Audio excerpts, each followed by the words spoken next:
Welcome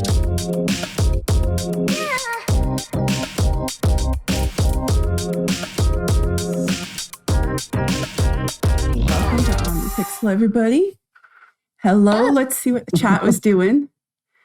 We have Mr. Square Peg, thank you. And thank you for the follow. Saving himself followed, that's fantastic. We got some subs here. We got Zivix, did a Prime sub. I love me some Prime subs. I feel really good about Prime subs. I don't know about you, Savin, but I'm like, you took advantage of a system in place. I like Prime steak.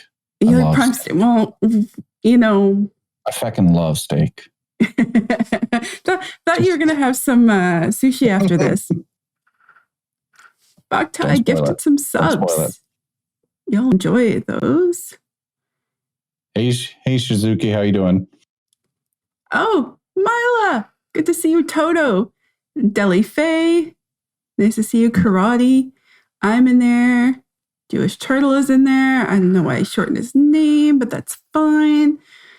These things happen. Don't worry about it. Yeah, exactly. Well, thank you very much for having me here today. Yeah. Well, thank you for coming on in.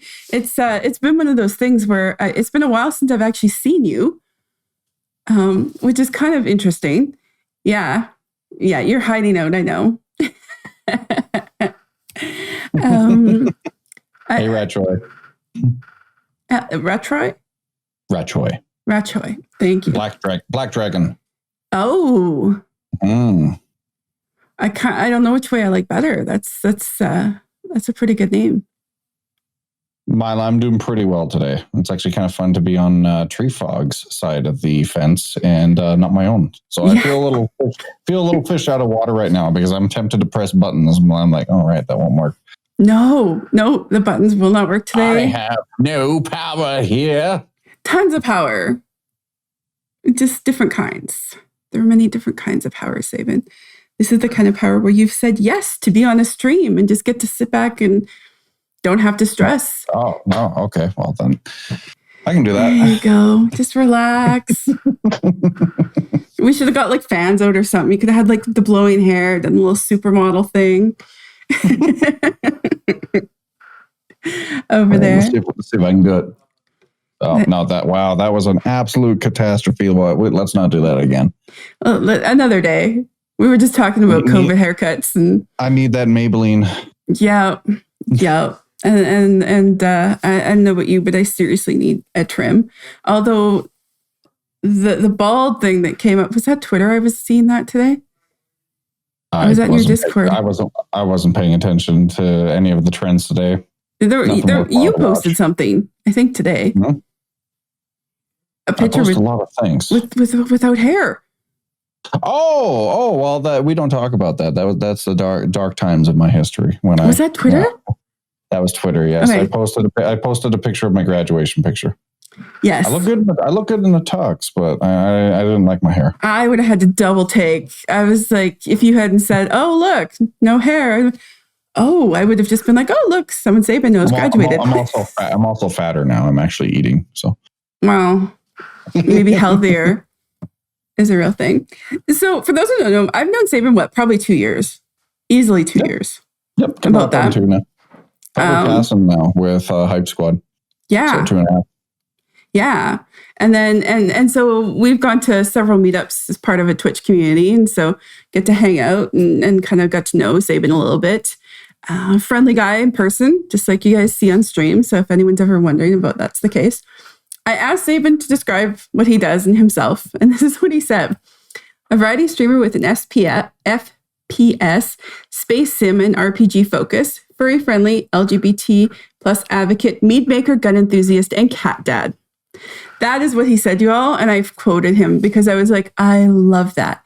He's recently dove into Star Wars competitive scene and helps organize some competitive events and tournaments, diving into Elite Dangerous right now. But this is what you got to know. He's a goofy streamer, a great player, has a fun community, and basically a heart of gold. So I don't know if we have a command set up yet. Boktai, if you're here, something I forgot to do. But we need to send you his way if you haven't checked out Sabin yet, because he is fantastic. Just a bean.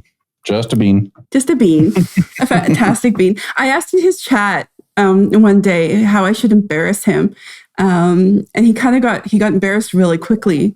And they said, and he's humble too. I said, I'm going to take that one with me. That was fantastic. I don't like bragging. No, it's not a sign of a good individual, if you ask me. Somebody who brags, I don't know. They have to back it up in my eyes. Respect is earned, not given or demanded. So when I don't know, I always like to think that I can do something better. I'm not the best. I have things to learn, because once think you're at the top or the best at anything, in my mind, you stagnate. And that's why one of the mottos of my community is strive to progress, or else you'll regress. And that, for all the fights I've had with my biological father and our tumultuous, I guess you could say, relationship we've made up kind of in the past, he always told me that never ever settle for being the best, because you'll stop learning. Right. I can completely understand that. However, you're not bragging. I am bragging on you. So. Okay, fair. Well, that's different. When somebody else talks about your accolades, that's earned. Makes a difference. And you know what? I would say, like, when it comes to streaming or many things in life, the best is super subjective. Like, how are we measuring the best? Are we measuring the most followers? Are we measuring money, income, followers, exposure, brand revenue, ad revenue, brand? Okay. Oh, I'm not measuring the best that way. We're being wholesome. Sorry. No, you know what though? I don't measure the best that way. I can't stand those streamers. Just my personal taste is not those streams. So if you ask me who the best streamer is, you're not going to get the answer that encompasses those people. Some people love that kind of stream, just not my thing. So that's a little. And that's completely fair. I just think it's always important to keep it in mind that success, while certain people might not gravitate towards numerical success, they are successful for a reason. I mean, it's often said that CEOs, for example, you have to be a sociopath to be a CEO, because you have to be literally quite inhuman in some of your choices, laying off thousands of people, et cetera, et cetera, et cetera.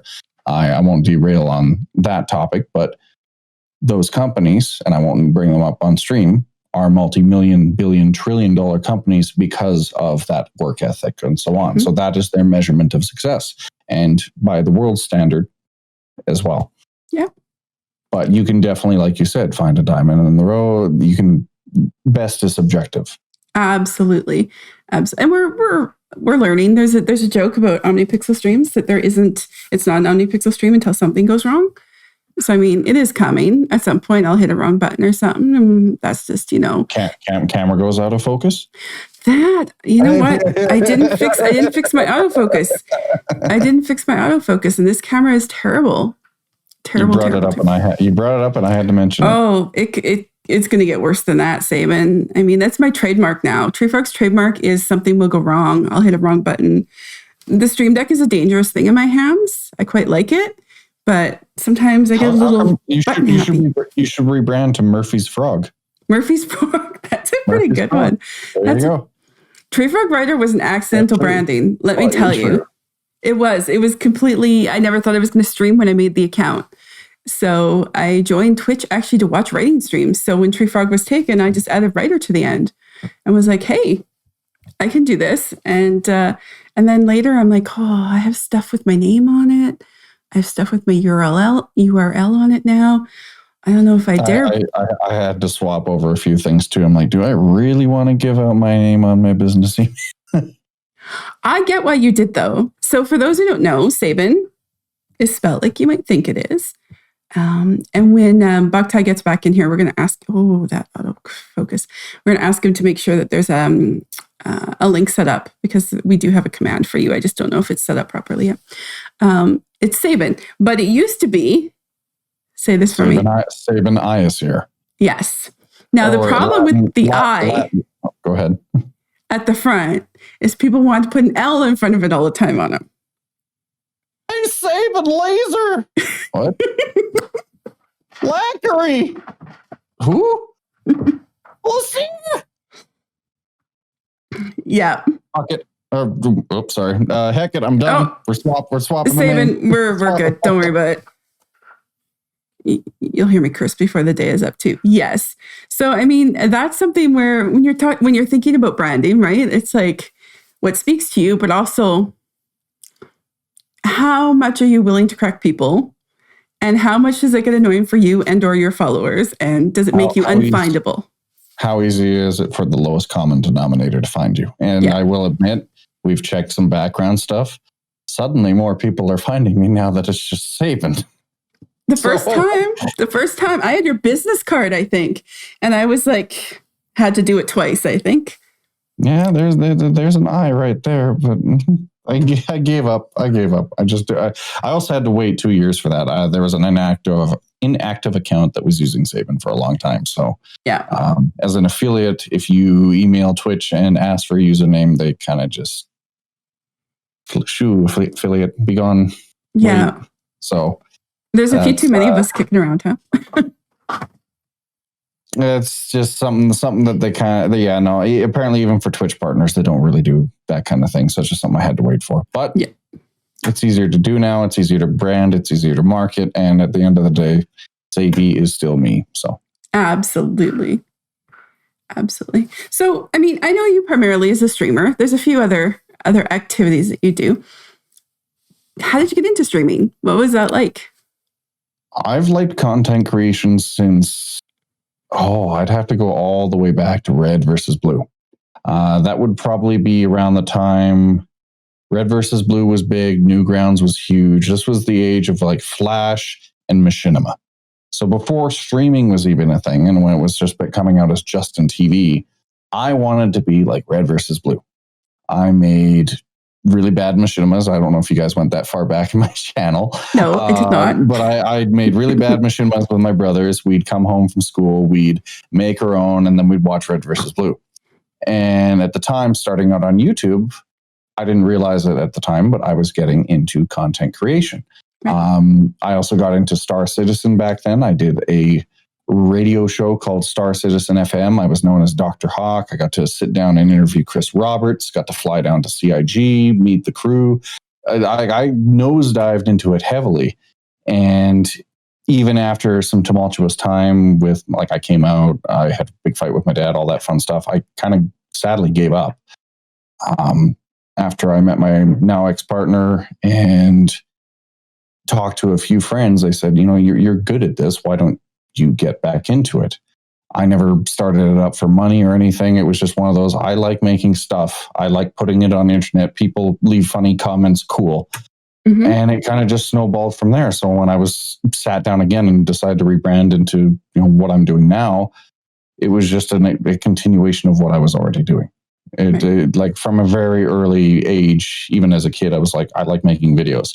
One of my very first things that's actually on my YouTube channel that you guys can find is actually a video I did for high school that was an X-plane of flying under the influence. We had to make a video on why is it bad to drink and drive. So I took X-plane and made why it's bad to drink and fly, but I still got 100% because the whole point was illustrate why it's bad to drink and drive. Right. So, like I said, it's just always been wanting to make some form of content. I love directing. I like making the scenes. I like thinking about how's this going to work. It's all smoke and mirrors. It's like a magic trick. That's why I enjoy it. It's fun being on the other side. Right. And so when you made a shift to streaming, which wasn't 2.5, 3 years ago, that kind of thing, give or take? 4 years ago. 4 years ago. I was still doing Dr. Hawk. I was doing Star Citizen stuff. All right. And what were the differences between YouTube and Twitch? YouTube back then was a lot easier. I think everybody watching now, viewers, everybody knows and misses the good old days of YouTube. It was the Wild West of content creation. Anything went. You could, and just for the purposes here, this is an airsoft. You could start up a gun stream. You could have anything went. But now with DMCA, music, I switched from YouTube because it became a cesspit.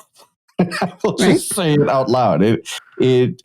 is very difficult to monetize a YouTube channel nowadays. And I give a tip of the hat to those that do it. But from this point forward, even with my guide videos and that, I never go into a video thinking, how can I make the most money from it? I throw in video game music, I throw with copyrights, and then as soon as YouTube flags, I go, yeah, that's their stuff. I don't care. Take the money. I'd like to make a funny video, please, without you breathing down my neck. Right. So the transition from YouTube to Twitch was literally just I'm tired of YouTube's bullshit. It's annoying, so I'm going to try the live version of this. And I think it was a choice for the better, because I enjoy the dynamic feedback that I get from a stream as opposed to YouTube video, which is wake up, check the comments. Oh, somebody called me a flag bot. I guess I'll just make another video and block that guy. It's more dynamic. So, Absolutely. So I know we're going to talk a little bit, maybe in a bit, about some of your other streams, but primarily you stream games. Mostly you stream games. What do you look for in a game to stream? Like, you've streamed a lot of different content, really. For me, it has to be something that's engaging on a technical level. So I grew up with a lot of tabletop. I mean, we have the dice on our stream and everything. I like RPGs. I like mechanical games. I grew up with shooters. My very first shooter was actually Pathways into Darkness. I tell people Doom, but that's a slight white lie. Pathways into Darkness followed by Marathon, because I grew up in a Macintosh family.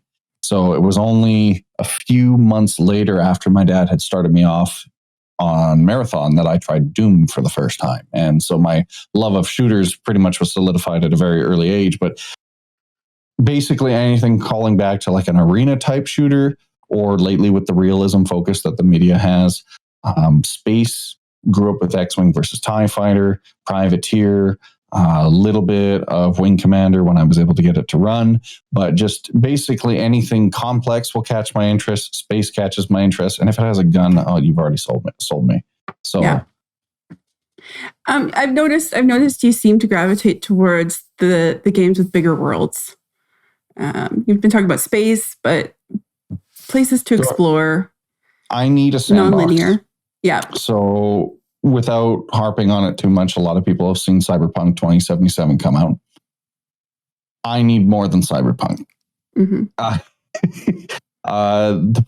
keep it simply, my brain wanders to many different places. I love to imagine what can I find around the next corner, and games that offer those sandbox style universes for me to explore. I've had plenty of good times in Ark. I've had awesome times in Minecraft. It doesn't have to be a shooter for me. As long as it's just a world that I feel like there's always something around the next corner, then I'll be interested in. Cyberpunk, on the offhand, and this is my opinion here, I got bored of. It felt small. It felt like a mile wide ocean, but only a few inches deep.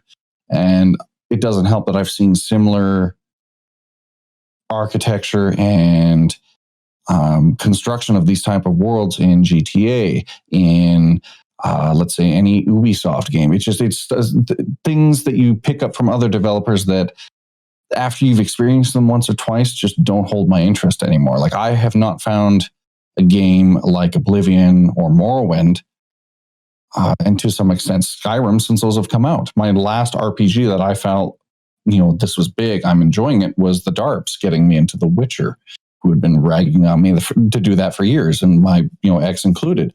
So it has to feel alive to me, because being a former I used to do video game development as well. I did 3D art and UI coding. I know how the back end works. So if the more I can forget the back end and be immersed, the more I'll enjoy it. So that's probably why I didn't enjoy Cyberpunk so much, because from a back end, I was seeing Fallout 4. I was seeing trappings of other games all meshed up into this game. And I'm like, I don't care about the hype. This is a boring game to me. Yeah. It's nothing new that I haven't seen before. Well, and what you brought up is actually something interesting, and I didn't know that about you, but that idea about knowing what's behind the scenes makes a difference. Yes, I did 3D modeling and UI. So yes. That's partly why I quit too. Yeah. Because I play games for the immersion, and I did it for about 2 years, and I burned out hard. Making games, tip of the hat to anyone that can do it. It's it ruins the magic for me. The more I've learned about writing and the construction of writing, the worse I am to watch TV and movies with. Well, you get what I mean. You pick it apart then. My poor partner, like the Witcher series was so close to brilliant.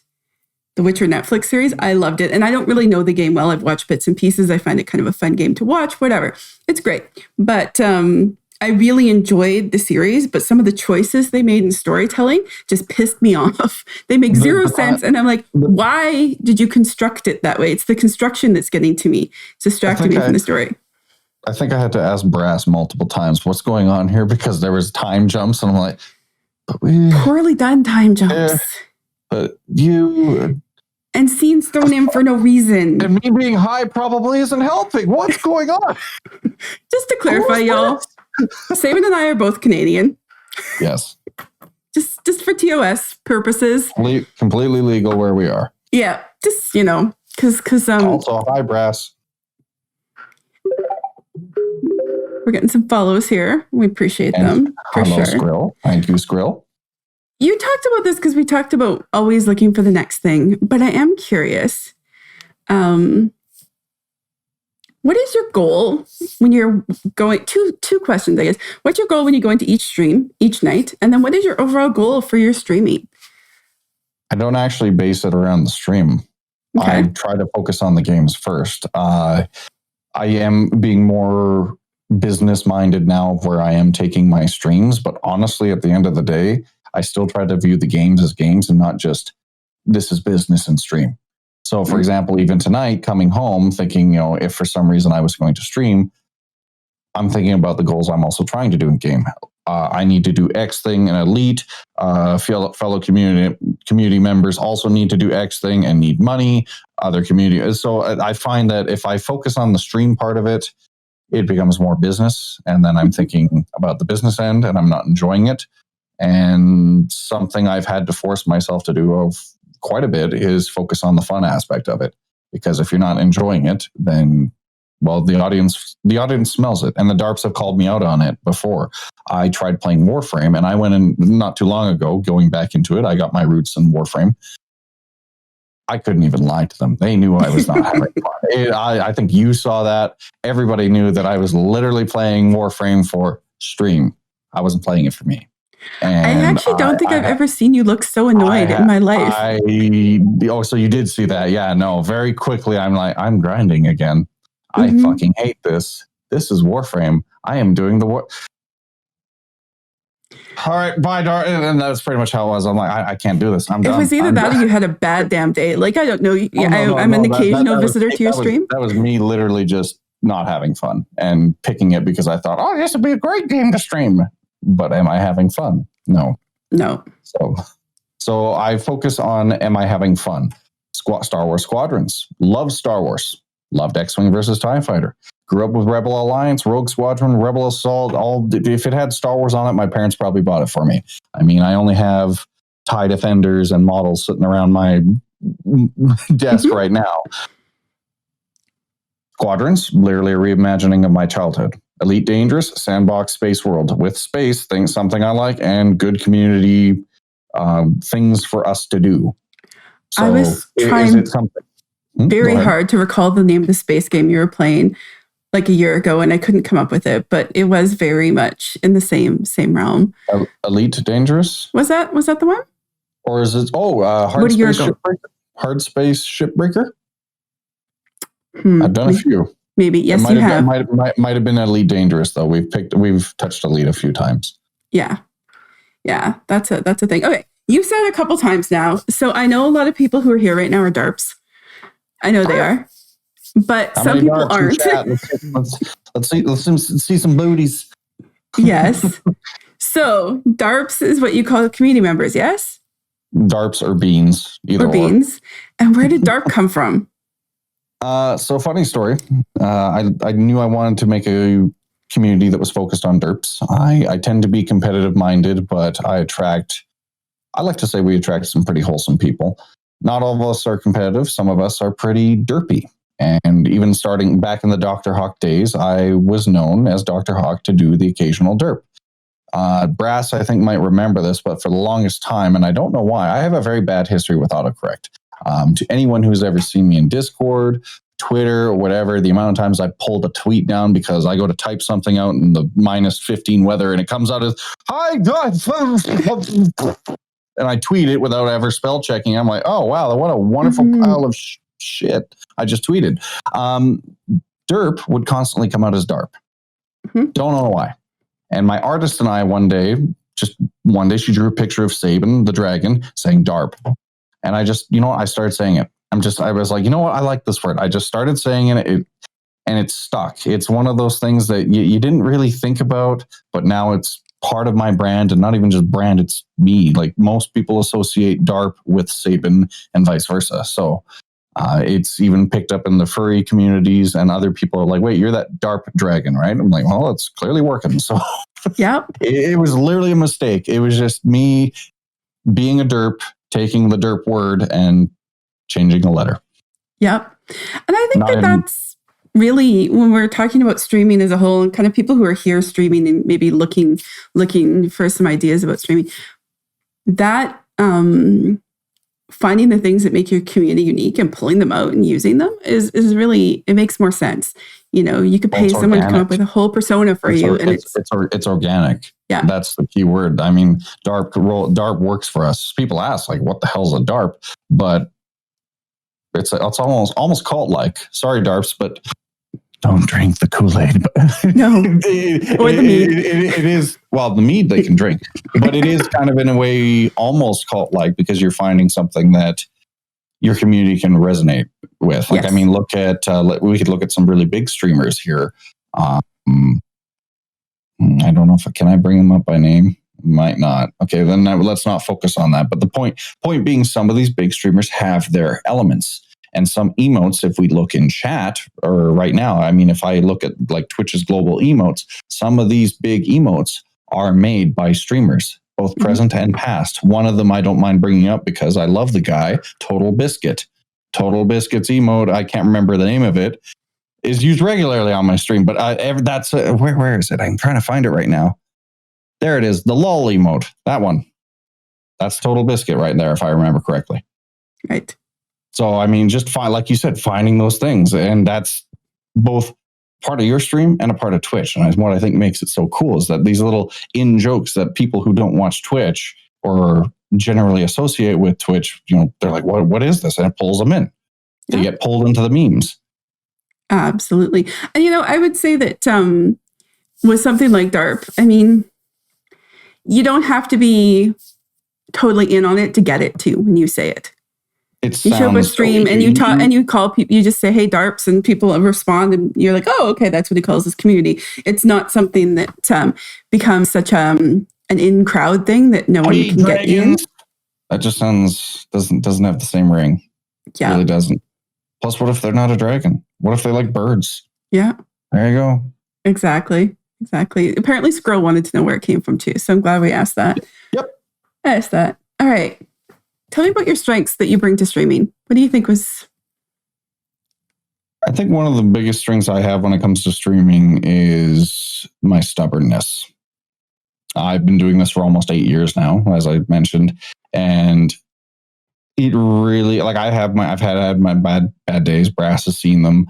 I've mulled. I've had difficult times, but leaning into that stubbornness has definitely helped, because at this point I do the streaming because I enjoy it and I look forward to coming home and just doing the thing, so to speak. To quote Varric from Legend of Korra, do the thing. And that's just kind of how I view it now. I think the stubbornness has paid off and is beginning to pay off more and more now, because I focus less and less on who am I rating, who am I hosting, and just more like, okay, did I have fun tonight? Am I satisfied with what I did? Yeah. So one of my greatest strengths would probably have to be my stubbornness. On the other hand, I had to have to say I'm just pretty boisterous and very off the cuff. I try to run a lewd-ish community within Twitch TOS, and still, allow people to be themselves, but at the same time, feel like they have a safe space and enjoyable community to hang around. I mean, hate bringing up positivity streamers, but I try to model what we do around that, but at the same time not make it feel forced. Like we're here, we're a pub. If you want to come hang out, pull up a drink, so to speak. Same kind of mindset, go ahead. But we're not expecting you to just come in with a smile. So if you're having a bad day, let's talk about it. Yeah. Positivity, but not enforced positiveness. Yeah. We're a pub. Where do you get your beer? In your fridge, dude.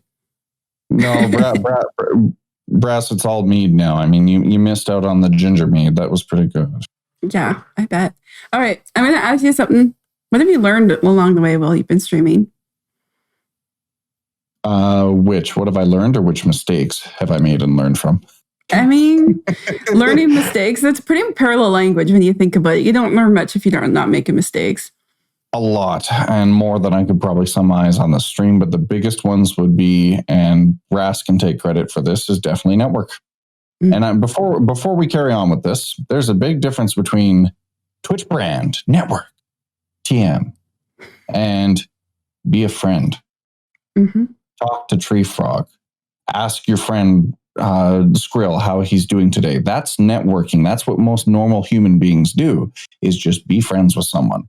Yeah. A lot of people might not know this. I hate watching streams. I really do. My attention span is, I'm like, okay, I didn't see what I want to know. I didn't see how to min-max something, and I'm gone. I had to learn to sit down and actually find streams I wanted to watch and actually engage within those communities. Not just to grow, not just to, what can I get out of this? Just to be a human being. Mm-hmm. Just like, hell, even just seeing some of them, and I won't bring them up my name so I don't put them on the spot, but just seeing some of these names here who I know also stream, building their own streams, is very rewarding, even if I'm not able to lurk, but just getting into that mindset of, hey, you know what? I should probably check on a certain name I'm looking at right now and see how their stream's going. Or even today, somebody poked me. It's like, hey, I'm trying to get back into streaming. Can you help me out? Because I'm constantly lagging. Yeah. That was probably one of the biggest things that I had to learn is, it doesn't matter how cool you think your stream is. Mm-hmm. If you're not helping out others, who's going to want to help you? We can come up together, right? Like, mm-hmm. And I think that's a really, really important part when I talk to new streamers. And back a couple of years ago when I started streaming, I very quickly made affiliate. And part of that was because I'd been unemployed for a few months. I was spending a lot of time with people's streams before I decided to put out a stream myself. And people were like, oh, you're streaming, I'll just stop by, right? Like it was a thing. So I'll say to people, like, find streamers you like, find communities you like, hang out there, make sure they know you stream. If you're there just to get views, they're going to catch on really quickly. It's not going to work. But if you find places you really enjoy being, there's a good chance those people will really enjoy you back. And that's how you go from 2 or 1 or no viewers to 3 or 4 or 5, maybe 10. The trick I had to do is start looking at my own stream, because I modeled my stream after what I'd want to watch. So as little HUD elements as possible, no bouncing emotes or whatever on screen. When I tune in, I want to see, what does the game look like? What weapons or gear are they using? I need to see everything. Star Wars Squadrons, as an example, I won't bring up names. I tune in, I can't see their power management, so I don't know if they're doing good power management and can't give feedback. I can't see HUD element. Most of what you need on that ship is right in front of you. When you block that stuff, for me as I'd like to think competitive player, shit, bud, didn't know if you had power to shields or thrusters. I can't help you. Okay, and I hate saying that, but it's like, well, I can't help because I don't know what were you doing at the time of death. Right. So I started modeling my stream after that. Okay, let's stop blocking this. Let's don't do that. Oh, hey, look, this guy streams the way I want. And actually, a streamer that I've now had dinner with, and we've become decent friends here. He's another furriest too. Same thing. He has very little elements on stream. I tuned in one day, and next thing you know, we're having pizza and we're hanging out and getting along. So it's might not necessarily work out like that. It's small chances the guy's local, but it worked out for us. So had to get off my high horse and, eat my humble pie, so to speak. Figure out, it's okay to connect with people and learn from everybody, right? Like it's okay to be social and engage with human beings. Okay. I know. It's interesting you tell me that. I will tell you, my perception of you was very different than that. So it's so interesting that you said that you kind of had to learn that process, because obviously we met the first time in person. First of all, Sabin had a Sabin dragon around his neck. So I was like, it's Sabin. It was easy to recognize him. The con badge. See how nice that is? That's a tip, let me tell you. Because, I mean, I am not good at faces, but I was like, oh, you're Sabin. And he's like, yeah, I'm Sabin. Super friendly, super engaging person. The first time we met, we had a real conversation, not some surface. Sometimes at these things, you have like these conversations where you're like, how are you doing? They're like, good. We had donuts. How's the stream? We had donuts on my birthday because I was all by myself. My partner was away on my birthday. Sabin bought me donuts. We had regular meetups until I miss those donuts. Oh my pandemic happened. I miss beer kits. I really miss that. It was a good time, but it was definitely so it's interesting that was something you learned, because it definitely felt very natural. Sabin gives fantastic hugs, if y'all don't know. Thank you. I like to say that I'm very extroverted and very gregarious on stream, and I am, but this is an acquired facade. I hate saying it, but it's something I had to learn. I honestly, at the end of the day, love coming home, locking my door, and not talking to anyone. I have an easier time talking to people on a screen, in Discord, in Telegram, than I do in real life. I go to West Edmonton Mall and I'm immediately thinking, okay, who get the fuck away from me? And Brass has seen this. We've been out in public before, and I'm dodging and weaving through people like Neo. It's just like, go away from me. I don't know who you are. It's a completely different manner. Like, I'm actually really looking forward to my stream avatar, because not only will I be using that in stream, but I've been looking forward to VR chat for a long time.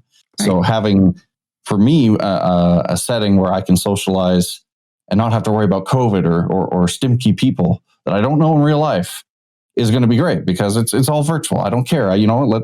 Jack into the Matrix and we're good. So a lot of people get surprised by that too. And I just tell them way back that, that weird geeky kid that was like about 4 foot short, reading a book, maybe, like hood up, and that was me. Yeah. That was that kid hiding in the corner. No, I wasn't with the jocks or in a big group or anything. I was a loner, a big one. I was with the big group, but it was fake too. I'll just tell you that. The popularity groups? I wouldn't say popular. It depends on how you look at it. We won't get into Tree Frog's sordid history, but it was the dropouts, the people in school because they're on probation. It's a requirement of their probation. That was my crowd. You want to smoke? I lived in a cloud of smoke. I got some export A's. Yeah. Some good old export A's. Yeah, but it was a big crowd, a very big, loud, boisterous crowd. But it wasn't necessarily, it was actually a learned behavior on my part too. If I get too much going on, I'm like, no. Well, some of Twitch is learned behaviors. Like, you do definitely have to learn showmanship. You have to learn public speaking. In fact, actually, now that I've been doing Twitch, I've actually gone back and updated my resume, both for my labor resume and then my streaming resume, as just cases of, develop public speaking skills, community management. These are things that you can actually put on a resume. And as long as you can pitch them, you should, and you should be, this is life experience. So a lot of streaming is many different faucets grabbed from so many different things. You have to wear so many different hats as a streamer. Community management, sound design. The amount of different categories is insane. But like I said, if you can pitch it and prove it, go for it. Absolutely. Go into that CEO job with your Twitch resume, and if you can, like I said, if you can pitch it, go for it. But yeah. I mean, my work is normally in person. I work supporting nonprofits in the province, so I won't get into too many details. But it's typically an in-person job, kind of half of it in front of the computer organizing stuff, the other half kind of out and about and doing things, supporting people coaching them through best practice, that kind of stuff. And now we've gone virtual, and I can see I'm very much. People are like, that training that's coming up, Shannon, are you the one facilitating it? I'm like, yeah. And they're like, okay, sign me up. Like, and I think it's probably from streaming. I don't think that I was that same person 5 years ago. I think I'd be sitting here. Oh, I'm definitely not the same person I was 5 years ago. That's 100% certain. Can we take a peek at some of your stream clips? I have a couple. Oh, I don't know. Is it going to be embarrassing? Probably. Okay, well, we can try it. Oh, where'd it I know go? the Darps will probably judge. The Darps, they're the ones who did it. I know. That's the good part is that there are always clips of me doing poorly. Not entirely. Sorry, I'm having to look for it. I closed the window I didn't mean to. You know how that goes. Let's see if it'll download. Right, while we're chilling here, we have Floof Bean here, who's finally calming down. It's only taken him an hour. Versa. Well, and he stars in actually the first clip I picked. I was just trying to hit some of the different aspects of your stream from my point of view, like just not the different personalities of Sabin, but just the different parts of your stream. I was trying to hit a couple of them when I took some clips. So, and the nice part of like a multiple personality disorder there. It's funny when you talked about, it's not that this isn't you, but it's, you still have to grow who you are on stream. And I really feel like when we're on stream, part of it is we can choose which aspects of ourselves. Yeah, you are on and off definitely when that go live button is pressed. Yeah. I mean, I try to stay as true as I can to myself, but there are certain things that you just have to do as a streamer that you can't do when you're offline. Yeah. I think of it like party face and work face. At work or on stream, you're still expected to adhere by certain policies, Twitch is included. So it's just the nature of the beast. Yeah. And we could choose to focus on aspects of our personality and bring them forward more when we're streaming, as opposed to, kind of the, other aspects of our personality. People always laugh. Like I get so much mileage out of things like swearing or things like the slightest lewd comment. I told a Twitch chat once. I was like, oh, what are you most looking forward to today? And they were talking about it. And they're like, we'll ask you the same question. I was like, well, it's bedtime here. So if I told y'all what I'm most looking forward to, I'd probably scandalize the whole place, right?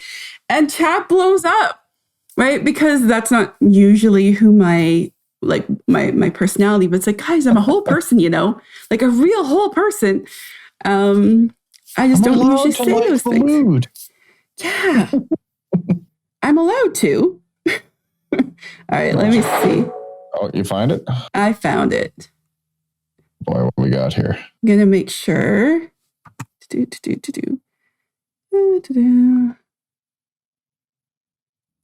believe.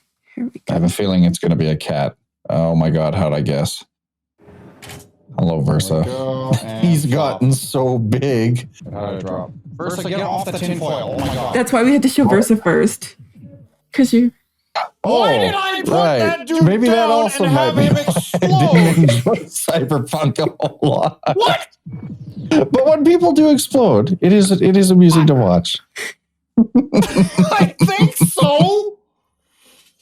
Oh, that was fun. We can see Ozma sleeping too. Oh, she does that a lot. They're either sleeping or eating the treats. Depends on the time of day and how many treats the Darps get them. Please clip it so I can watch that. I just love how that dude explodes. Just rammed Ewa. I'm probably gonna die. And he's gone. E4 just rammed me. Okay, this is Squadrons. I am proud of this. This I remember, even though I died, because this guy was so thirsty. 1% HP, bud. I got you first, damn it. So just some idea what you can expect if you're heading for a Sabin stream. He's pretty I am restrained here today. So if it's all right with you, we'll take a short break. I gotta get some water. I don't know about you. And when we come back, I've got cats. Yes.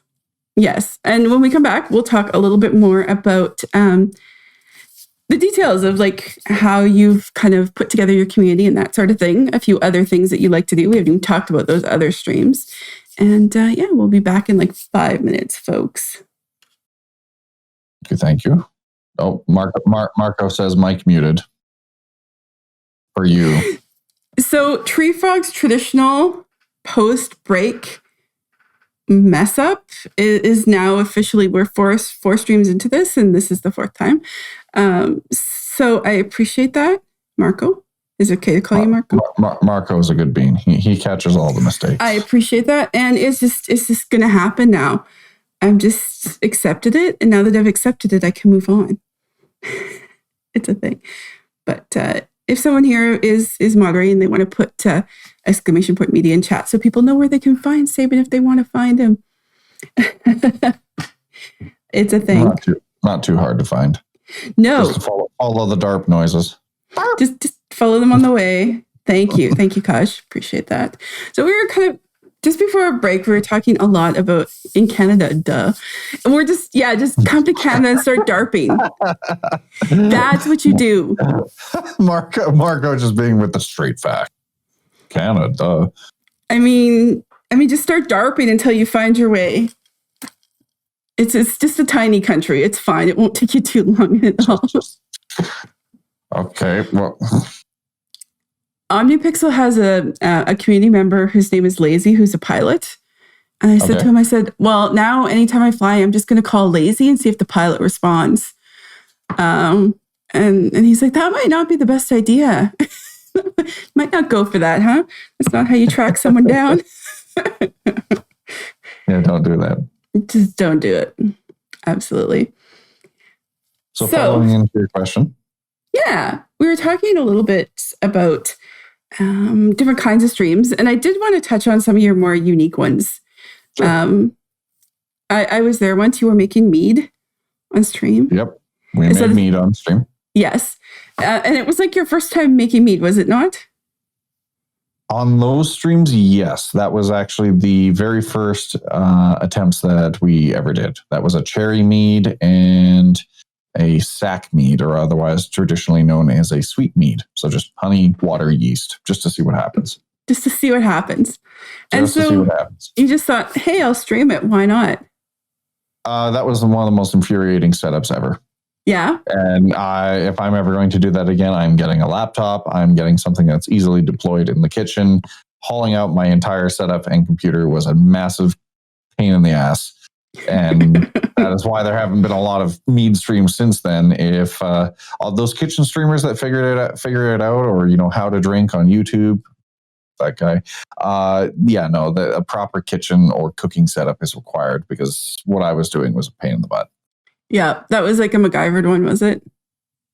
A lot of MacGyvering. I think at some point I was using my D&D books to hold up the mic or the camera. There's some duct tape, literal duct tape and chewing gum. Like, I'm not even lying. So it was, or in place of chewing gum, it was sticky tack. So it was slightly more hygienic chewing gum.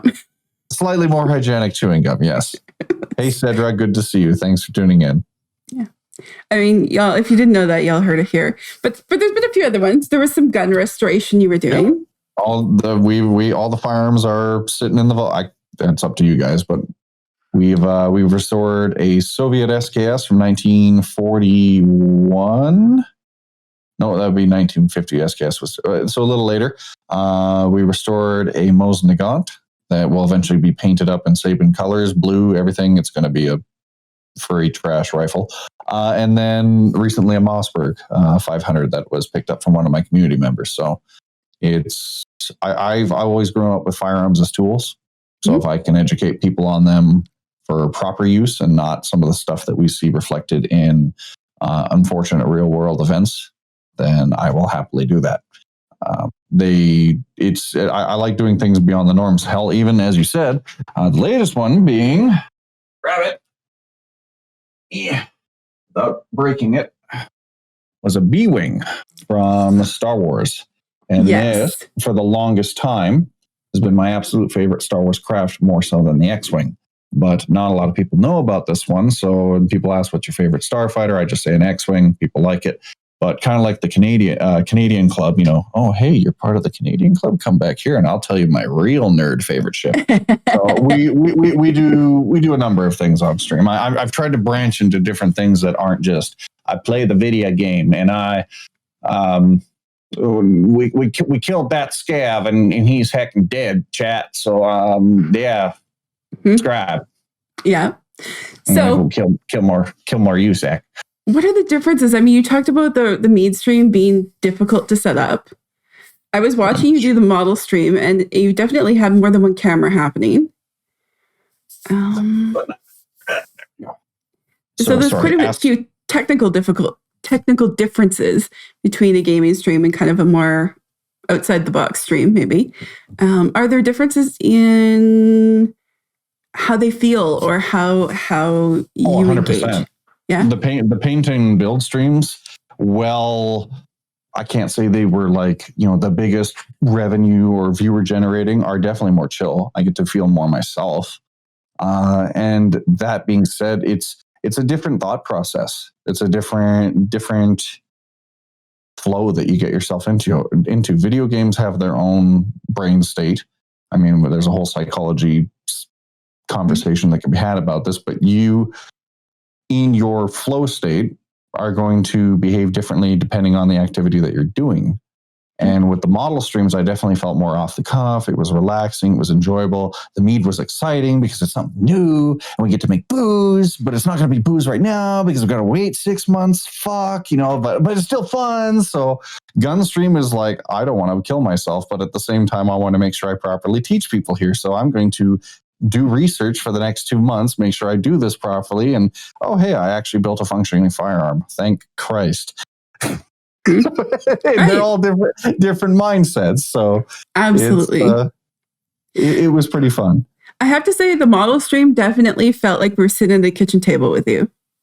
Yeah, that is still work in progress. I'm still trying to find better ways to, have chat included with the model. I have tried having the camera close up on the model, and either you see my disgusting fingernails, or the autofocus won't work, or you have to hold it at a specific height or whatever. So eventually I just settled on a wide pan camera that, every now and then I can show what I'm doing, but it's more just a come hang out and chill stream. In the future, I'd like to get like a head cam or something so that if I'm actually looking at something zoomed in, that they could see it. And especially for something like the miniatures that they really want to see me build, something like this, trying to get, details on there as I paint it would be fun, but I haven't come up with a technical way yet that wouldn't be, a massive pain in the butt or very weird workaround. So sometimes you just have to work with what you've got. Absolutely. Yeah.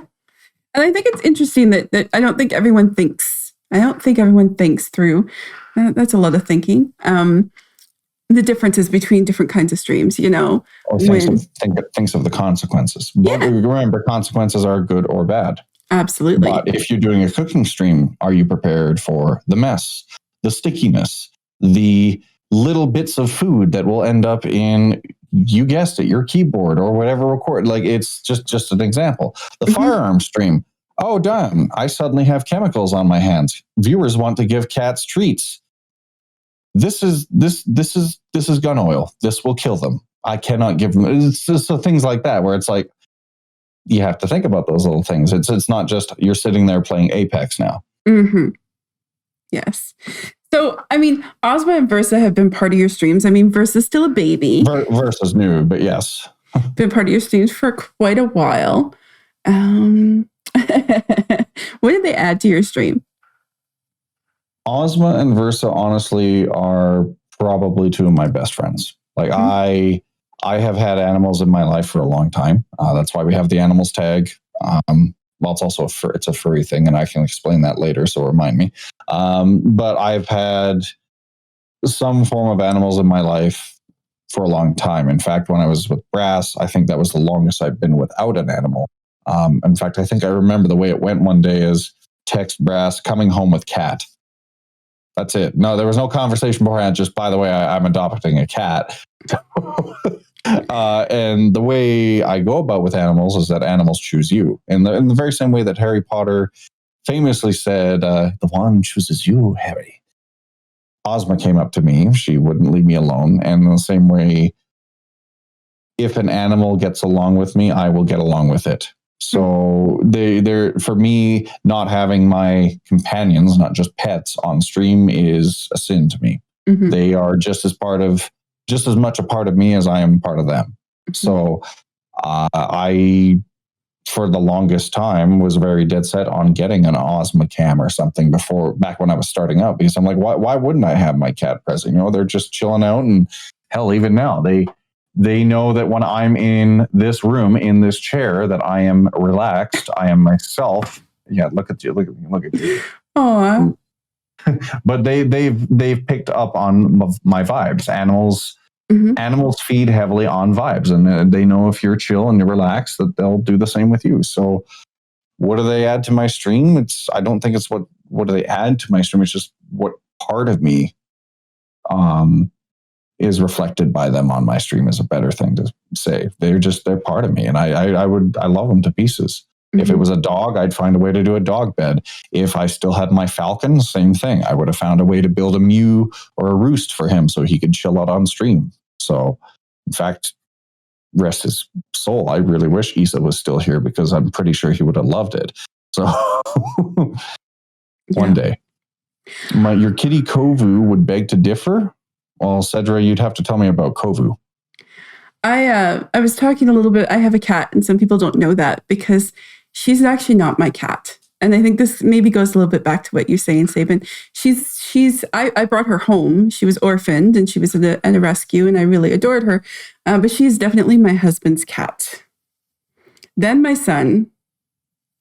And I'm like the person who feeds her when they haven't yet. Like she'll come sit with me if she needs to. She doesn't hate me, but she's not my cat. She's not my buddy. So it's just one of those things where it's just different, you know. And if I could hijack that here, I know exactly what you're talking about. Yeah. Animals do bond to one person. Absolutely.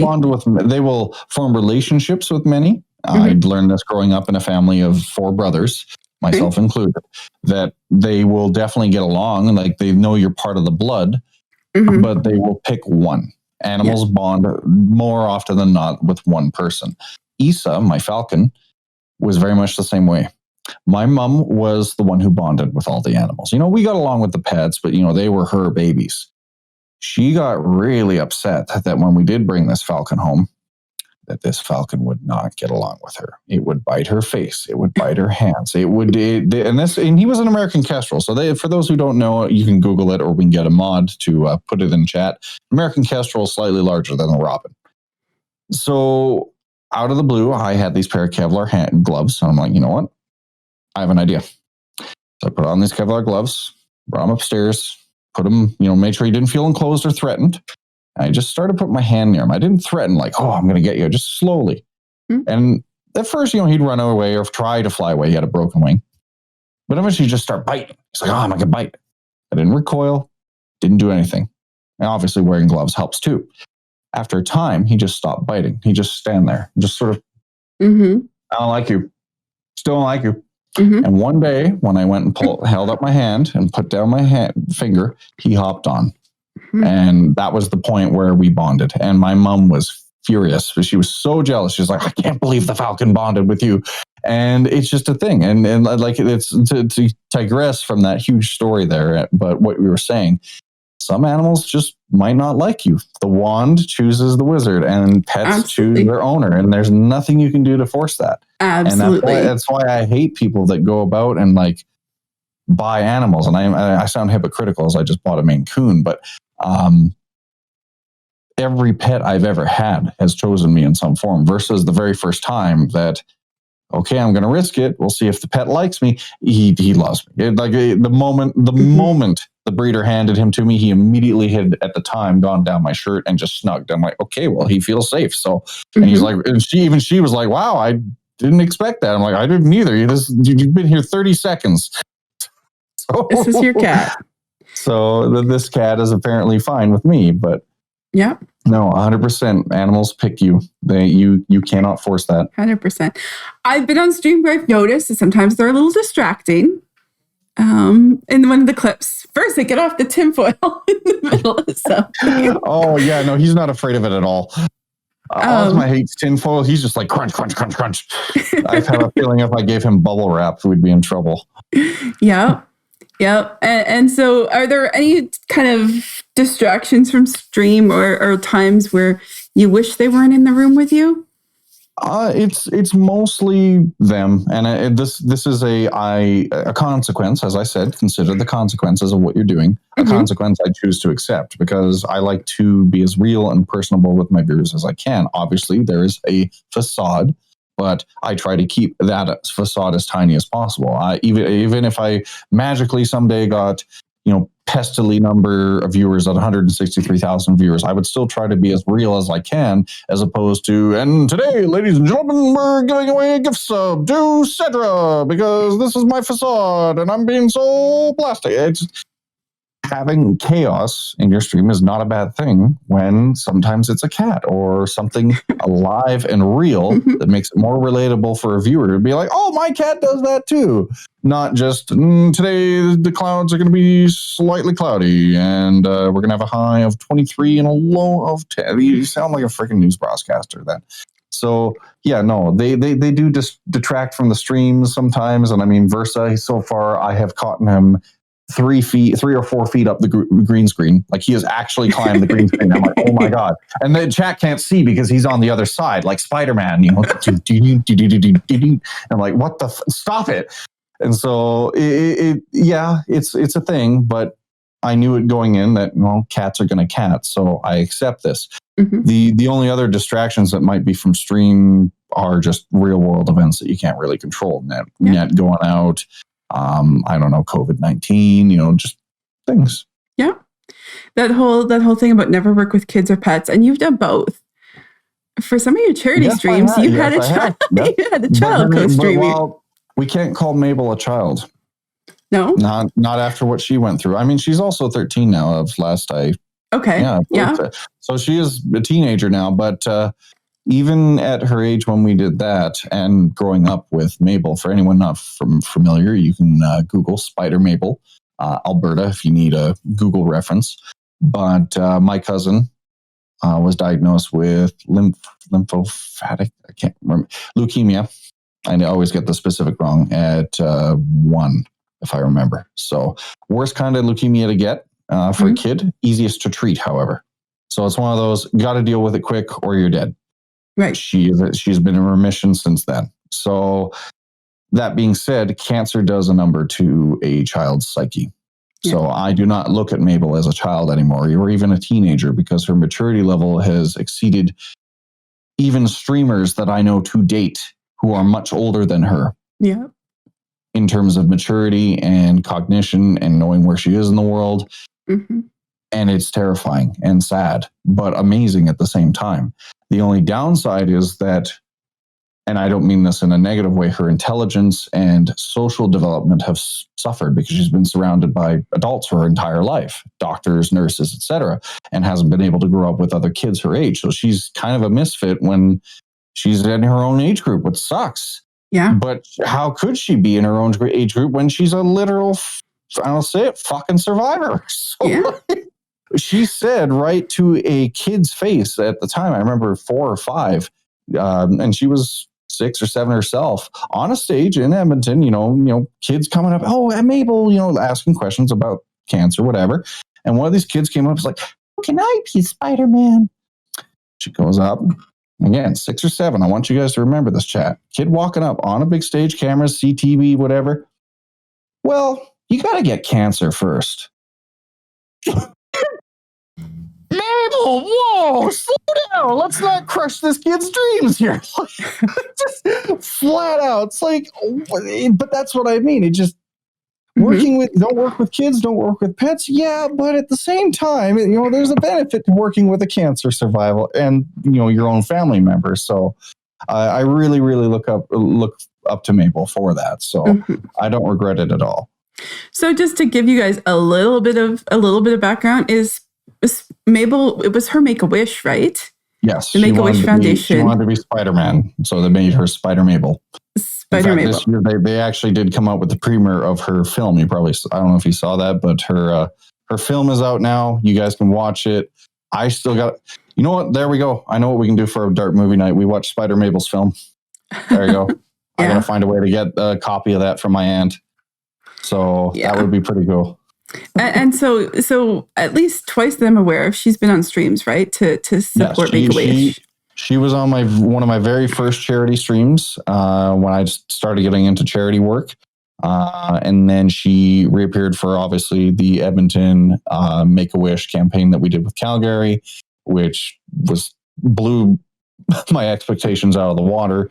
And since then, I've been talking to the aunt, and the DARPs want to see more Mabel. I'd like to try to find a way to, maybe once a month. It's hard for her to, she's got to be a kid. So I don't want to just drag down Mabel. But I mean, if we can do a once a month or some sort of Sabin and Mabel play or something, I think that would be pretty cool.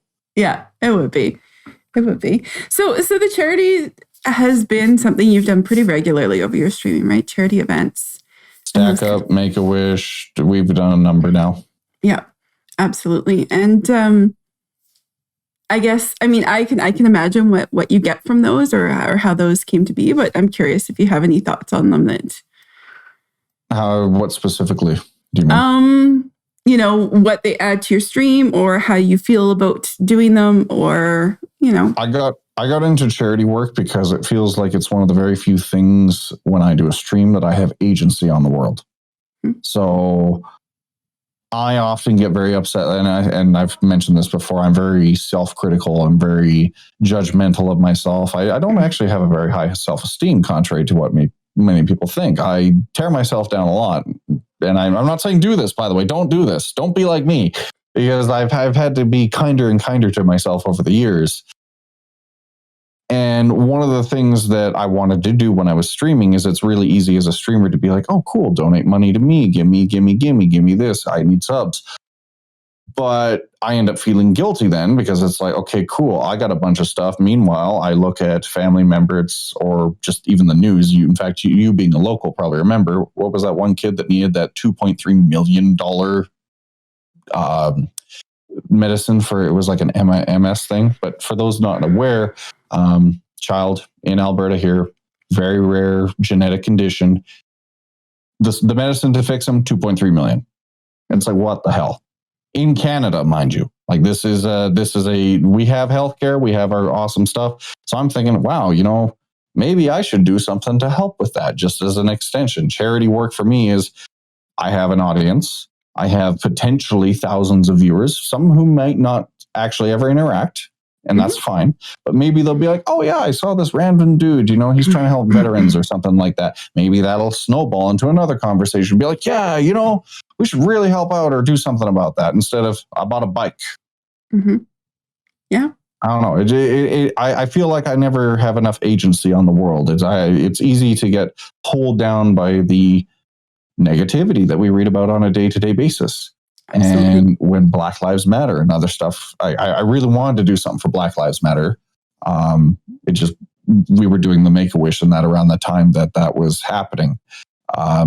It's stuff like that makes me go, I have an audience, I have outreach, I can do something about this. Maybe it's not a direct protest, or etc., but I can do something. So charity work to me is something I think every streamer should be doing, and not just streamer, but anyone in general. I've also I've done community work. I used to even volunteer at the local aviation museum around here. I don't ever see a problem with charitable or volunteer work. And I think I actually respect people if I ever see a resume or that shows more charity and volunteer work than just, I was a CEO for 10 years. Okay, cool. You were making money for you. What were you doing for your community? Yeah. Yeah. No, I'm really glad I actually asked you that question. Well, like I said, the aviation museum, I met some really amazing people there. So yeah. and then you learn, I don't know if you know this, Street Frog, but that museum is not government funded. Yeah. I actually did know that. Yeah. No, that's terrifying when you read that. I'm like, oh my God. Mm-hmm. Yes. Carrying on though. Because there was lots of stuff about its home and whether it could keep it, right?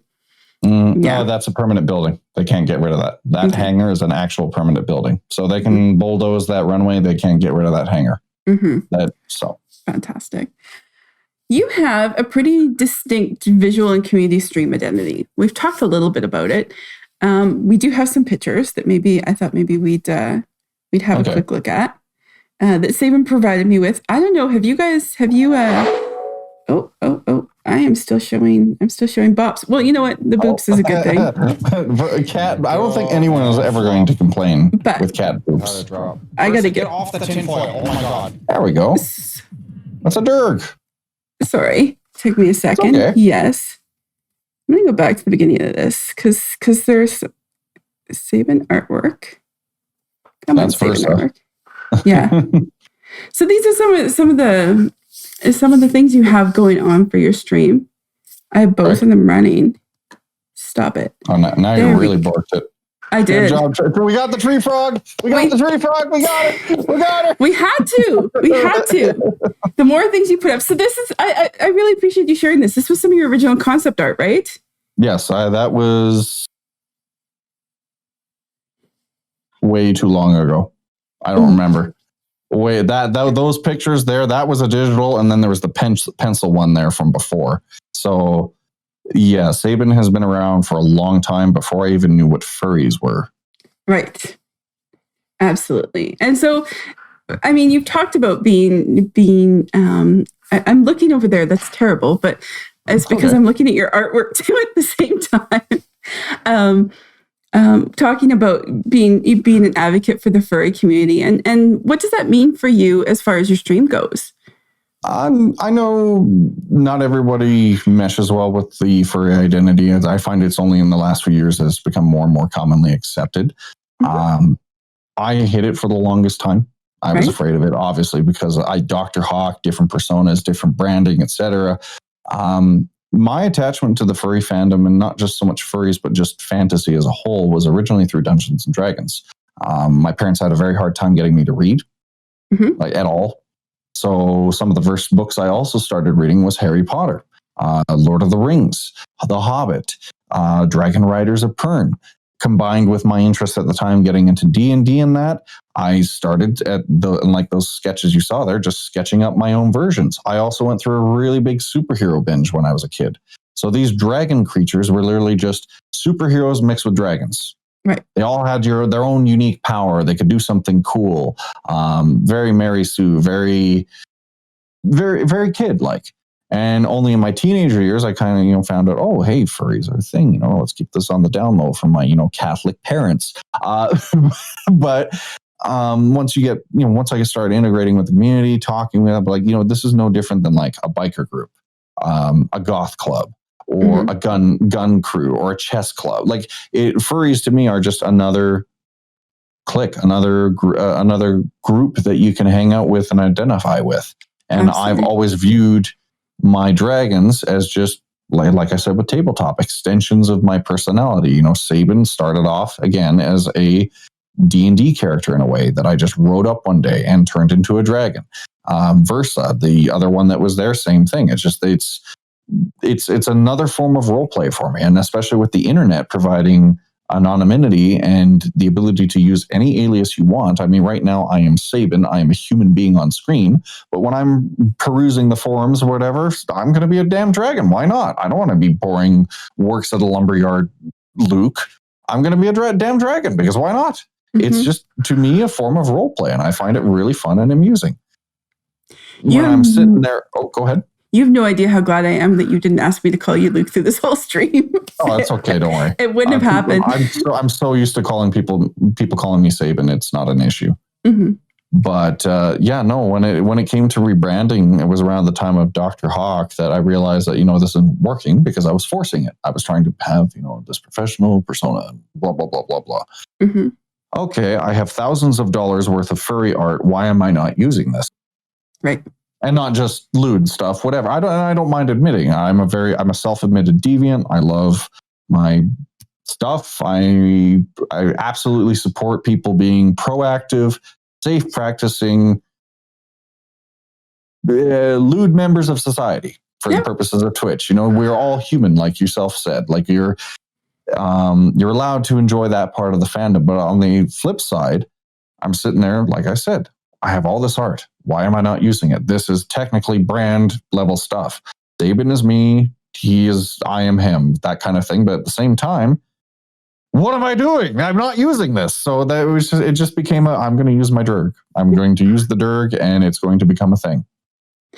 And one of the things I've noticed, because I've been around Twitch a little bit, and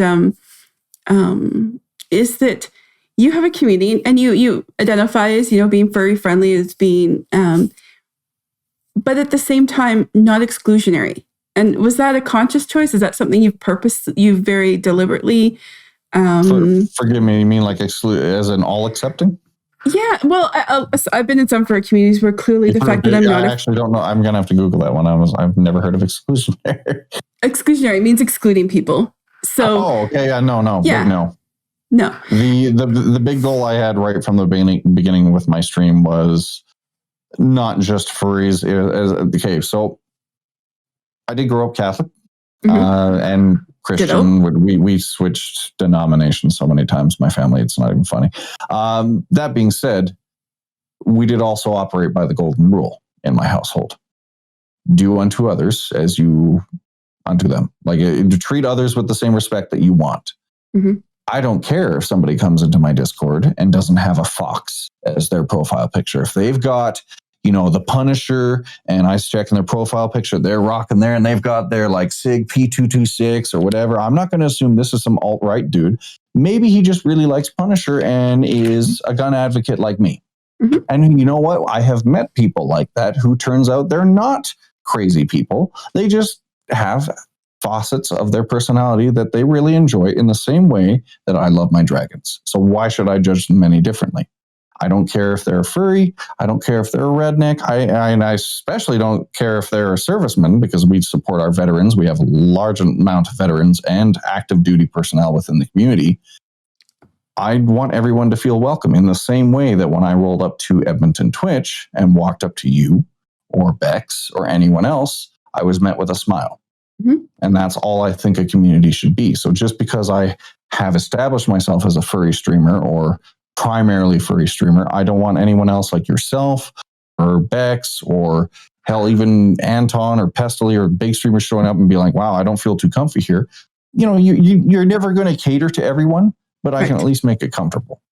Absolutely. And I think that your community follows your lead. And I say that, but really, I also genuinely believe that when people are genuine as streamers, that the people who are attracted to them are very similar in how they approach the world, right?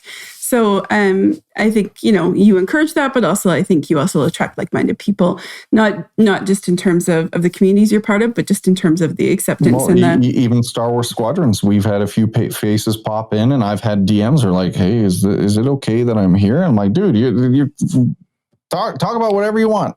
Yeah. Just because, like I said, and that's why I brought up Fox. I'm like, just because you don't have a Fox picture or something, nobody's going to judge you here. You want to talk about squads and go for it. He's like, oh, okay, I feel better. I just thought this was like a furry only community. I'm like, no, good talk. You're just as welcome here. I definitely never got that from your community.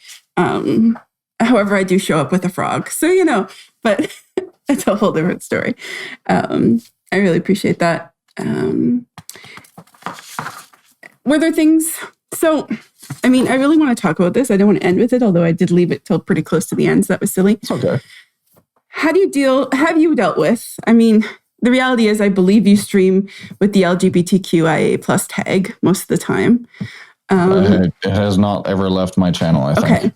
Okay. And you identify, so I'm willing to bet that you've dealt with some trolls, some people 100%. Coming your way. And so how do you deal with it? Swiftly and without mercy. Yeah. I'm straight dead up, serious. Kicked, banned, gone. They're kicked, banned, gone, automated programs. We've had, and I'm learning this as we go, and honestly, it's all because of my moderators and my team. We've had dead bodies posted in the Discord, spam floods, all manner of kill yourself, and just lovely people. There is no point to giving them any more. At that point, the kind of switch in my brain, I used to do security. So the moment a patron would be drunk or belligerent or any manner of breaking that rule I mentioned in my Discord, which is treat me with the same respect that you expect to be treated. Oh, you're treating me like an asshole. Okay, well, touche. Bye. So that there really isn't nothing more to say on it. And I apologize if it's a short topic, but Nope. if anyone's ever going to give you a flack like that, shut it down. Yeah. Put it down. Do an old yeller. Sorry to use that comparison, but that's about how serious you got to get. It's like, all right, it's time to take old Yeller the troll back behind the shed. Yeah. So it's just otherwise it's just more negativity, and that's the thing. Like, I'm not a positivity streamer, or no negative vibes here. We allow political talk too, as long as it's civil, etc.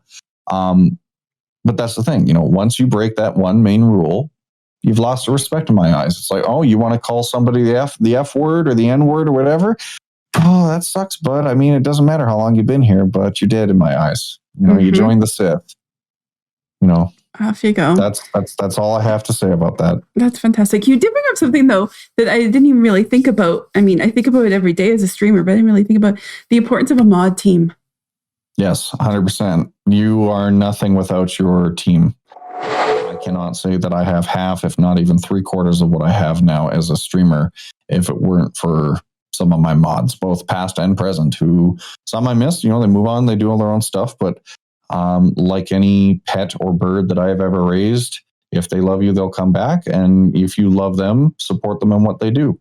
And to date, I still have systems in place built by former mods and present that they wouldn't be running if I was at the helm. Let me put it that way. There's people smarter than me, and they knew what to do. And surrounding yourself with people who want to help see you succeed will definitely help you in the long run.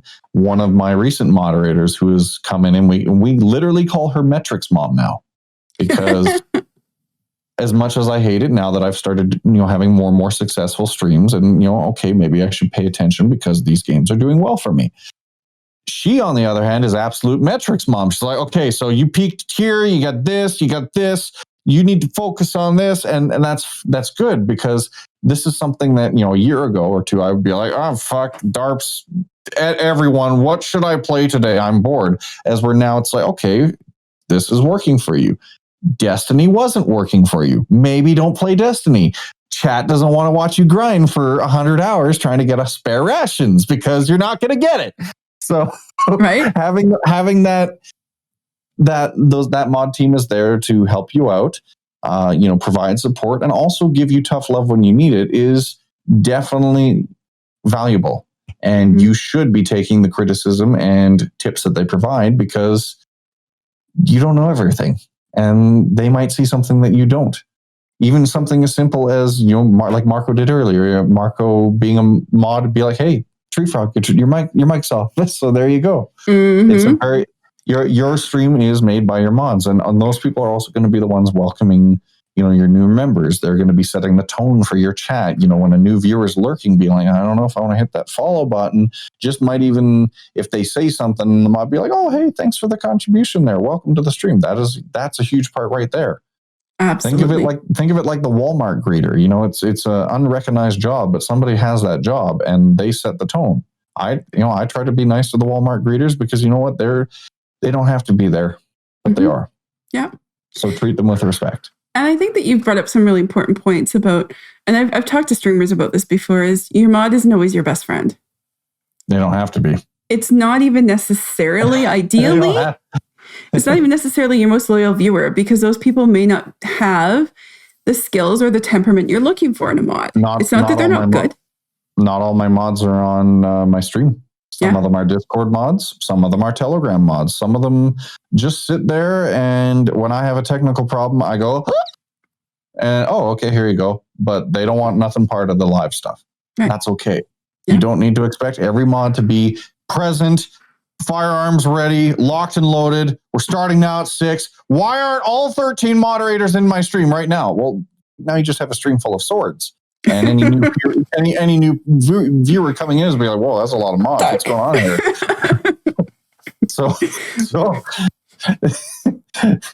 cause and effect, like there's a tug and a pull and a push and a balance. It's not all of them have to be there. They don't have to be your best friends. They're there because they want to see you succeed, even if they don't if they give you the tough love. Yeah. Saban stopped playing Destiny. That being one. Having people who've got your back, who have similar skill, who have different skills, like you said, skill sets you need. When you were talking about like the technical stuff and stuff, all I could think was Saban was involved when you agreed to be on this show. You hear right away, and Boktai will get a hold of you about some technical stuff because Tree Frog doesn't know what to do.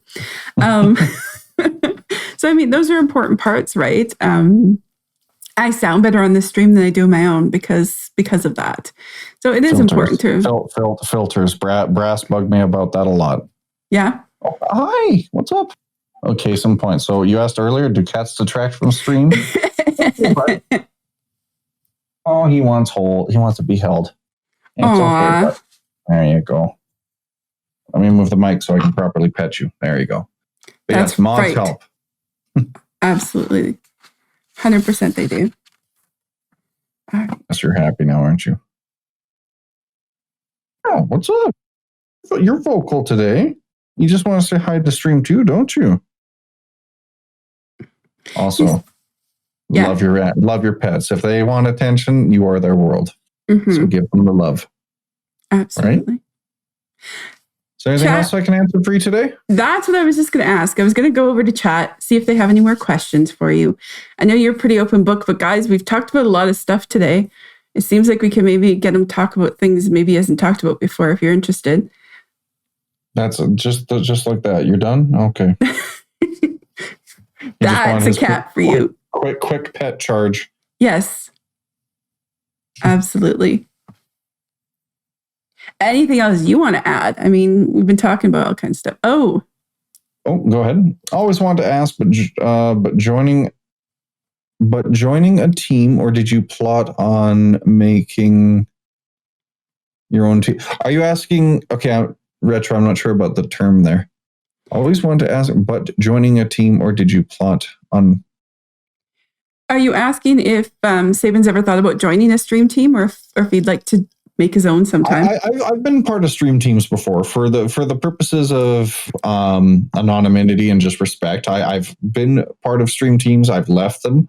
I won't bring up why, actually, no, I will, because I think it's important. I left that stream team on good terms, especially with the person who organized it. I left because of other individuals involved in the said stream team. Stream teams can be a hit or a miss. I've seen them both help people. I have also seen them hinder people. The important thing about a stream team is don't feel rushed to join one. Like technically, as far as I'm aware, I think through Bex, like I am part of Hype Squad. I just don't officially, like I'm more kind of like a charity liaison. But I still love helping the Edmonton community, so that why not?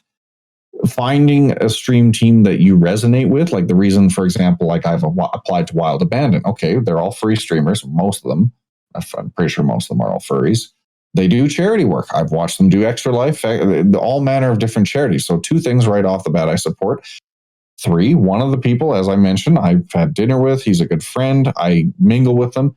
4, I actually like some of the streams that I'm watching from this said stream team. I'm not even applying just because, like, it's, there's content here and they play games I like as well. 5, these are people I think that I can get along with. Right. So that wasn't working with the previous stream team. I was missing some of those elements. So I wouldn't rush into it, but definitely stream teams can help you out. I'm hoping that, hey, if Wild Abandon pans out for me, cool. And I can rock with it. My ultimate goal, if I ever got Twitch partners, to make the Dark Legion and try to model a stream team after how I founded my community. Absolutely. Basically the golden rule being the focus. So hopefully to answer that there for you, Ratcho, I never really planned on it until I started looking into it. And then once I started getting further into it, realized I wasn't in a good spot and started looking for a place I wanted to be. And pending my own stream team, which is, obviously gated by metrics and Twitch partner and all that, I'm interested in pursuing Wild Abandon because they reflect the values that I support. Absolutely. It's fantastic. It was a great question too. Yeah, no, it was very good. Thank you, Retro. Anything else from chat there? Nothing yet. So we'll give it a minute. Is there anything we missed from your point of view, Saban? No, I think you guys did a pretty good job. I enjoyed doing this. This is fun. Even with kittens nibbling my toes. Oh, I mean, that just adds to it. That just brings up the whole... Okay, and now you're back. You know what? I forgot to show, though, that artwork. It was kind of hanging around behind. Go ahead. Give me a second. There you go. Here. So you were telling me a little bit about this, but I actually... Yes. So my cats are named after my dragons. Yes. So Ozma here, or the one that was shown, Ozma was a black dragonborn rogue arcane trickster that I played in a D&D setting. And when I originally adopted Ozma, I asked Brass, and I think some of the viewers, what should we name this cat? And the picture I had at the time had her orange eyes. So when you saw those orange eyes, that's Ozma. So Ozma's named after the black dragonborn, and the other one, who you saw, the fluffy dad Durg burger cooking dude, obviously is named, or at least this kitten is named after said Durg because of all of his blonde floof. So I tend to name my animals after things that I've created. Issa was an exception. The falcon, he was actually named after a biblical entity, but more often than not, yes, most of my animals, if I've ever had pets, are named after fictional characters of my own creation. Oh, and Versa is a wild cat. Well, oh yeah, he is completely. He's a kitten. I keep calling him she. And there's no particular reason other than, I don't know. I mean, he still has his balls. If you need proof, he's a boy. I'm pretty sure. I believe you. There was a joke about that one time where some of us call all fluffy cats her. It's just like, such bad programming. Right. It's such horrible. It just shows you how pervasive some of that language is in our lives and our brains. You know, it's in there, stuck in there forever. But we're working on it. I'll tell you something. This bean right here is one of the best beans I could have ever adopted. So, yeah, look at that. Yes. There you go. Being uber cute. This is all about you now, isn't it? Yeah. Okay. Ooh, playtime. Yeah. No. He goes from cuddle to attack. Yes. Like that. Yes. Mister, no bite. Cuddle to attack in 0.5 seconds. I have to tell you, my son got the Mario Kart thing with the little remote control Mario Kart, and you play it on the Switch. Mario Kart Live. Okay. And I hit my cat with it. And we're very lucky we still have a Mario Kart Live. She was really curious about it, and we saw her looking at it, right? But I'm looking at the thing. And she'd moved a bit and I didn't notice, right? And so I bumped right into her and she just like, whoomp. Attack. It attacked her first in her defense. In her defense, yeah, she was just doing her part. It attacked her first. She was just getting, making sure that everything was okay. All right. Well, on that note, we don't have a lot of questions. We must have talked about everything everyone ever wanted us to. Pretty informative stream. Yeah. I really appreciate you taking the time to share your expertise. And if we could put Media and Sabin in chat one more time, just to make sure people can follow if they want. And we didn't even talk much about YouTube, but he's got YouTube going on. He's got Twitter. Still a work in progress, but I'm slowly trying to get into the grind of producing more content and not just streams. Because I'll keep it quick, diversifying, especially with some of these uncertain times with Twitch DMCA, Twitch's mishandling of a few things, a lot of things. Having all of your eggs in one basket, especially after look what happened to Mixer, is not a good idea right now. So diversifying your content is definitely a good thing to have. Stop biting my thumb. Fantastic. Oh, yeah. It's all upset with me. It's not going to let me do it. You broke it? I broke it. Good job, Stray Frog. I didn't log in properly. That's why it's upset with me. But stop biting my thumb. Okay, you know what? If you bite, you don't get attention. That's how it happens. You start biting, I don't pet. Well, I look very much forward to when we can start doing actual meetups again and say hello again. I got to take you shooting sometime. Probably not. No? No. You just hit on like a whole childhood thing. Oh, okay, fair. Then we're not going to do therapy with Tree Frog. But we'll start with Mead. How's that? Mead would be even a good stretch. That would be a good stretch. Your poor camera is like unhappy. Damn it. Yeah. See, now we're breaking everything today. We did. Okay, probably time to wrap it up then. Anyway, All I was just gonna go see if there's someone to raid, but you know what? My phone is not liking Twitch, and so I think we're just gonna head out. All right. Sounds good to me. Thank you, Thank Boktai, for putting those in. Appreciate that. So if you're not following Saban, you really should be, especially if you like good-natured gaming, and he's actually really good at it. Sometimes. Well, most of the time I'm flailing. If people know me, they need to know that you're a good gamer compared to, like, in comparison, right? They need to know this. They're not like, Tree Frog. No. Oof. All right. Take care. Thank you very much for having me. Thank you so much for everything.